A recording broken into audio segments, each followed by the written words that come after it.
Ô pessoal, bom dia, tudo bem com vocês?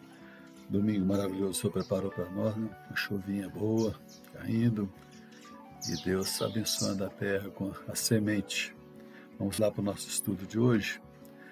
Nós hoje vamos estudar os versos 6 a 13 de Romanos.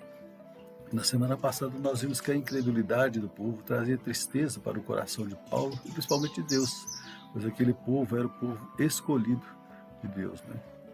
Agora, nos versos 6 a 13, nós vemos algumas coisas a respeito dessa incredulidade, quando as promessas de Deus para o seu povo. Observe os versos 6 e 7.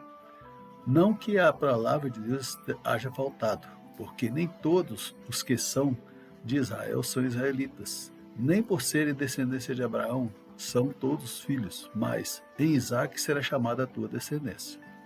Aquele povo, devido à sua incredulidade, começaram a duvidar das ações de Deus. E Paulo vai enfatizar a eles que Deus não falha e não mente. Com certeza lembrando do que as Escrituras nos diz lá em Números, no capítulo 23, 19. Deus não é homem para que minta, nem filho do homem para que se arrependa. Porventura diria ele e não faria? Ou falaria ou não o confirmaria? A palavra de Deus, ela é única e verdadeira e sempre será cumprida. E ele vai explicar mais à frente que havia os incrédulos, porque nem todos eram israelitas, o povo escolhido de Deus. Mas a aliança que Deus fez com Abraão, da qual ele cita à frente, temos que recorrer à Bíblia para entender esta aliança, que está registrada lá no capítulo 17 de Gênesis. No verso 4, quando Deus diz a Abraão que faria uma aliança com ele e que ele seria pai de muitas nações, mas eu quero ler com vocês o verso 6 a 8 de Gênesis 4. E te farei frutificar grandissimamente, e de ti farei nações, e reis sairão de ti. E estabelecerei a minha aliança entre mim e ti e a tua descendência. Depois de ti, em suas gerações, por aliança perpétua, para te ser a ti por Deus e à tua descendência depois de ti. E te darei a ti e a tua descendência depois de ti, a terra das tuas peregrinações, toda a terra de Canaã em perpétua possessão, e ser-lhe-eis seu Deus. Esta aliança com Abraão, você pode perceber que é uma aliança terrena, onde os filhos de Abraão, chegando até eu e você, estabelecendo que somos descendentes de Abraão, concluindo que todos os habitantes da terra são descendentes de Abraão, de acordo com a promessa de Deus registrada lá em Gênesis. Mas observamos que esta aliança engloba também para os seus escolhidos. Observe o final do verso 7. Mas em Isaque será chamada a tua descendência. Creio que temos que lembrar, mais uma vez, que a palavra nos fala sobre esta descendência. Lá no livro de Gênesis, por exemplo, no capítulo 3, verso 17, está escrito: E porei inimizade entre ti e a mulher, e entre a tua semente e a sua semente. Esta lhe ferirá a cabeça, e tu lhe ferirá o calcanhar.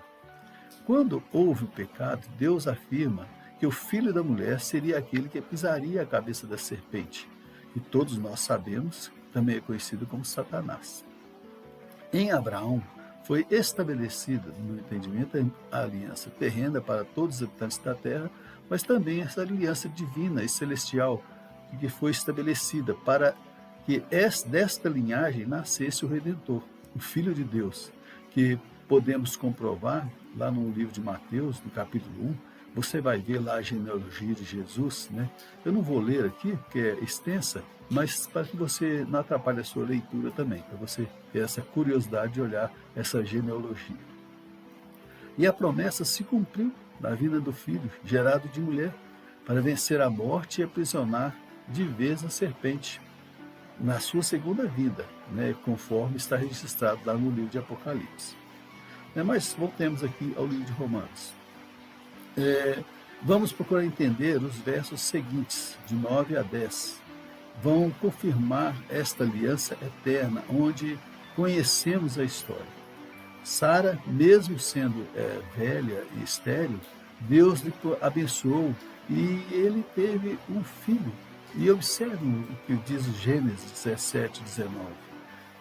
E disse Deus, na verdade, Sara, tua mulher, te dará um filho, e chamarás o seu nome Isaque.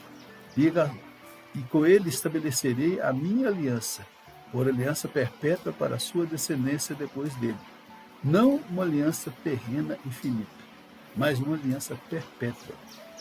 A mulher de Isaque, também Rebeca, também era estéril, mas Deus lhe concedeu filhos, entre eles Jacó e Esaú, justamente para cumprir a palavra de Deus, para continuar a linhagem que estava preparando.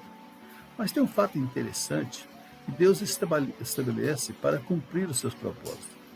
Antes mesmo que os meninos nascessem, como diz aqui no verso 10, ele determina a sua escolha para aquele que estaria na aliança, na linha da descendência, modificando as expectativas culturais, pois a primazia ela cabia sempre ao filho mais velho, que na falta do pai era quem liderava a família, quem conduzia a família. E vamos ver na história de Jacó e Esaú, que está em Gênesis 25, que Esaú vende a sua progenitura por um prato de lentilhas. Aí podemos até imaginar, foi a armação de Jacó, em acordo com sua mãe, aproveitando da fragilidade e necessidade do outro? Não, porque tudo já estava traçado por Deus, mesmo antes que eles nascessem. Deus já tinha feito a sua escolha, e como diz o texto, independentemente de tudo o que fizeram, e isto também não quer dizer que Deus amou mais a um que o outro. Não, que eram os propósitos de Deus que deveriam ser cumpridos.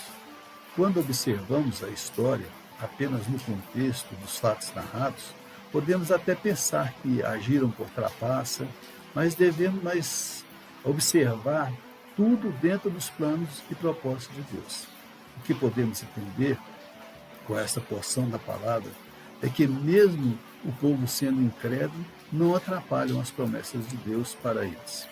Pois, como vimos, esta escolha é de Deus e não depende das ações humanas para modificar aquilo que Deus planejou desde a eternidade. Mesmo as pessoas sendo incrédulas e não aceitando certos argumentos, isso não vai atrapalhar os planos de Deus aos seus escolhidos. Eu fico imaginando a graça de Deus sobre a minha vida, por exemplo. Sendo um miserável pecador, Deus me escolheu, entregando o seu filho para me resgatar. E a única coisa que eu tive que fazer é reconhecer a minha fragilidade, abrir o meu coração para que ele fizesse morada. Por mim mesmo, não teria condições de pagar o preço para estabelecer e receber essas promessas. Mas ele foi misericordioso para comigo e posso contemplar a cada dia essas promessas dele se cumprindo na minha vida. Quem sabe você também está aí e precisa receber essas promessas. Que Deus possa trabalhar no seu coração para que você possa reconhecer isso e receber essas promessas de Deus na sua vida. Bom, que Deus abençoe e Deus possa estar trabalhando na sua vida durante essa semana e que você tenha uma semana agradável na presença do nosso Deus. Vamos tomar um cafezinho? Até mais tarde, até domingo que vem, se Deus assim nos permitir. Tchau, pessoal.